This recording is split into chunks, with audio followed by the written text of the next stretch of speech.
This video is about what it's like to have young onset Parkinson's or early onset Parkinson's. I've had Parkinson's for 2 years now, and I was diagnosed in my 40s.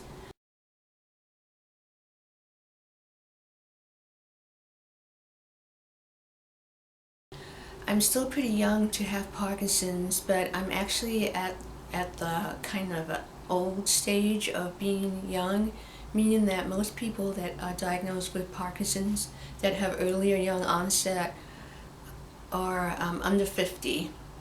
And there are some people that are in their 20s, some people in their 30s, some people in their 40s.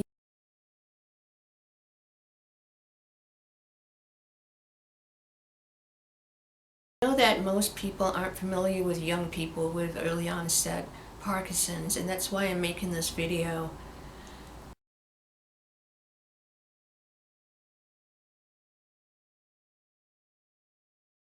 I've been to a support group here where I live in Portland, Oregon for younger people, but at the time I went, there was only like 4 or 5 other people that were there. And the group was for all people, so that included people that were now older that were diagnosed with earlier young onset. So I do want to bring awareness that Parkinson's, which is generally thought of as an old person's disease, can be in the young.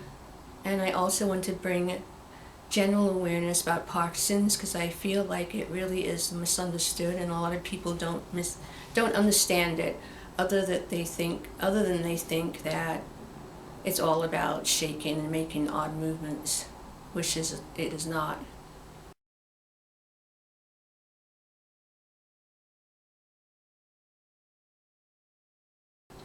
So I'm going to have to do a couple of videos because this one could get kind of long. I just wanted to kind of like tell you a little bit about Parkinson's first, and then go more into how I was diagnosed and the symptoms and a lot of different things that I think you might be interested in. First of all, just a quick thing about my diagnosis. Like I said, it was 2 years ago, and up to that time I was in good health, although I had a couple of like weird things going on. And my first incident of that pretty much was like after my divorce, and that was like 10 years ago. I was under a lot of stress. At the time I had a full-time job as a human resource manager, and I also had like a full-time business that I was managing, and I was going through a divorce. But at that time I kind of had a lot of symptoms that seem very similar to what I have now with Parkinson's, where it just seems like I got up one day and I couldn't really move around that much, and I was slow. So they did test me. At that time, I think I was in my 30s, so they did test me.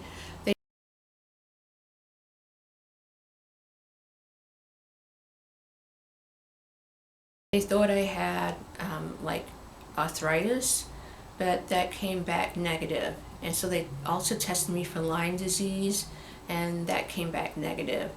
So after a couple of tests, they decided that maybe it was due to stress. So so that was kind of all they diagnosed. They did not send me to a neurologist, and I think they did not send me to a neurologist probably because of my age. They probably were not thinking about Parkinson's. So at that time I had to drop to part-time in my full-time job, and because I knew after about 2 years I got better. And then the only other incident I had that was kind of similar was when I was setting up another business, and I had moved, and it wasn't like a stressful period, but I started to have like restless legs, and it only happened at night. It didn't happen in the daytime, and I was physically fit and everything was okay. So so that was the second incident I had, and things kept, that got better too. It was kind of weird. I had like a 1-year spell with that, and then things got better.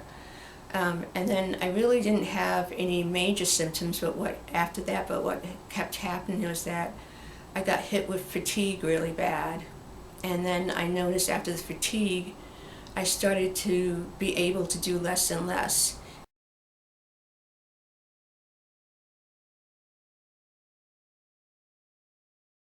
Meaning that I was having problems with like buttoning things, taking things out of wallets, turning in bed. I was having a huge problem with that. I wasn't sleeping, and the fatigue got really bad.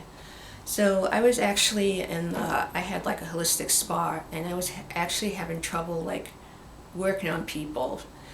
For example, like it got real busy where I was doing like 6 clients a day, and I could do that with no problem. But then when my Parkinson's got kind of bad, I could only do like 1 or 2 people, and I'd do one person and I'd have to rest for 3 hours, 4 hours in between.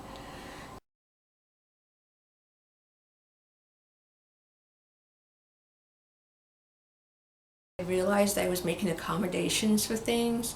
For example, I realized that I couldn't really get out the car like I used to.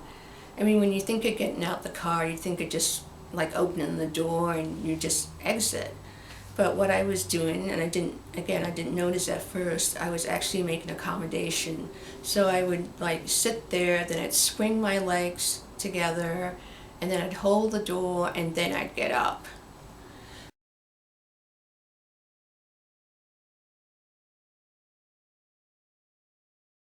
I did go to a doctor, and pretty much I was under doctor's care for like 2 years, and they just kept testing things. I was referred to a neurologist. I went to the neurologist for another year, and he did test me, and he said that he didn't really know at this point what was wrong with me. I continued to get like worse. So at that time, I also had a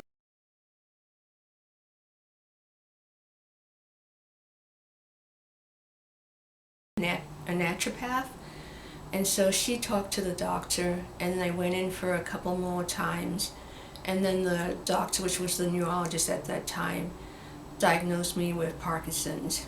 And at that time, I'd started to have motion problems too. The motion problems were that I was like shuffling sometimes. I couldn't go through a door straight. I would like go through the door really weird. I would kind of go around the door frame. I couldn't go straight. That was something, weird that kind of only happens with Parkinson's. So by the time the doctor or the neurologist said that I had Parkinson's, I kind of did know I had Parkinson's.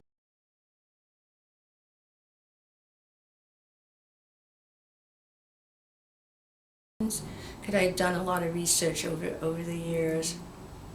When I was diagnosed with Parkinson's at first, I was kind of like relieved about it, just because like I felt like they finally found something wrong with me, and it was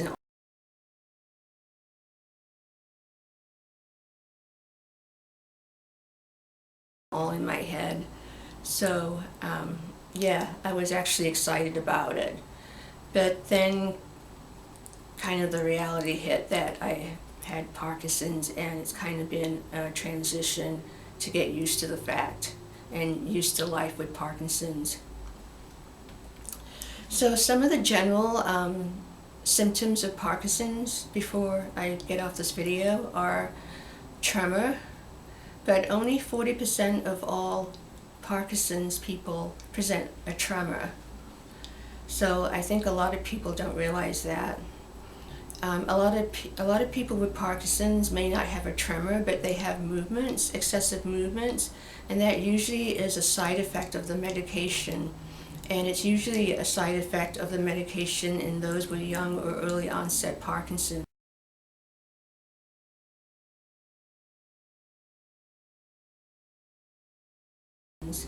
And it's not a permanent like side effect, so what happens is that the drug, you can take too much of the drug and it can cause these excessive movements. Or if you don't take the drug on a regular basis. Okay, so the symptoms of Parkinson's, they aren't really different in old people or young people. Really the difference are the symptoms kind of affect younger people in a different way. It affects them in a different way in younger people because like we're in the middle of like our life. Not that an older person wouldn't be in the middle of their life, but you know, we're sort of like dealing with like being in our careers. A lot of us, I don't, but a lot of people have kids. So it just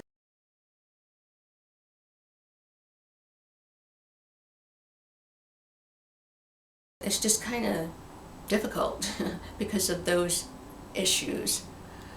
But the Parkinson's the same. They do say that there's a slower progression in Parkinson's in the young because we have like a lot of years with Parkinson's. So that kind of like is something positive.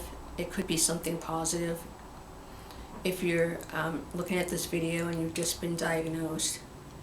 There are a whole lot of other problems with Parkinson's. Parkinson's is generally considered a movement disorder, but now they're seeing that there's a whole lot of other things like sleep problems, and I'll discuss the other problems in another video because there's like 20, 30, or 40 different problems.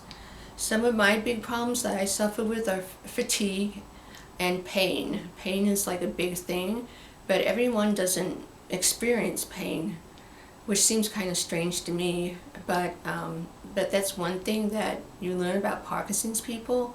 We're all different, and we all suffer differently from the Parkinson's. Like I said, a lot of people don't have any pain. I have pain every day, and I actually I'm lucky enough that I found an acupuncturist I can go to, and I get acupuncture treatments twice a week.